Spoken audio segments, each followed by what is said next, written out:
Magandang araw. Magluluto naman po tayo ng Bicol Express. Nagpainit na po ako ng mantika sa kawali. Pagkatapos niyan, sunod po natin yung crush na bawang. Tapos, hinalo-halo ko lang po yung bawang dyan. Sunod po natin yung sibuyas na puti.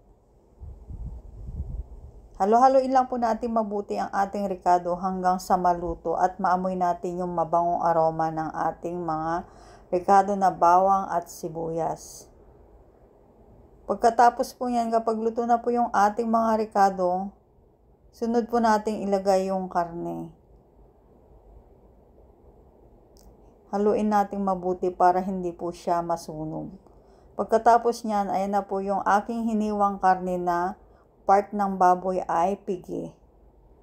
Yan. Halo-haluin ko lang po yan para pantay po yung pagkaluto niya. Halo po tayo ng halo hanggang sa maluto.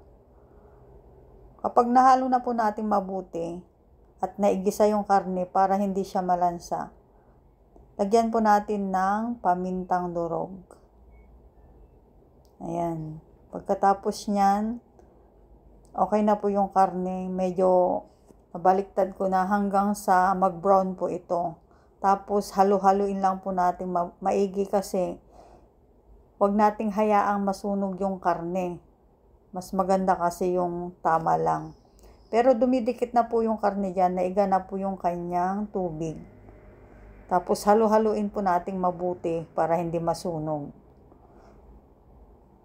Mga ilang minuto lang po yan ay maluluto po kagad kasi mura lang po yung karne. Hindi po siya masyadong matigas. Tapos nilagyan ko na rin po siya ng alamang nung luto na po yung karne ng baboy. Igisa din po natin mabuti yung alamang para hindi po malansa. Ayan. Tansya-tansya na lang po yung paglagay mga kamadam kasir yung alamang kasi baka mapaalat. Pagkatapos niyan ay hinalo-halo ko ulit. Nilagay ko na rin po yung siling labuyo. Pagkatapos niyan ay yung siling haba naman. Masarap po kasi yung Bicol Express yung maraming sili. Yung kumakagat sa dila. Tapos nilagay ko na rin po yung gata. Gata ng Taiko. Yan po yung coconut milk. Yan po yung gamit ko dyan. Mas malinamnam, mas creamy, mas masarap.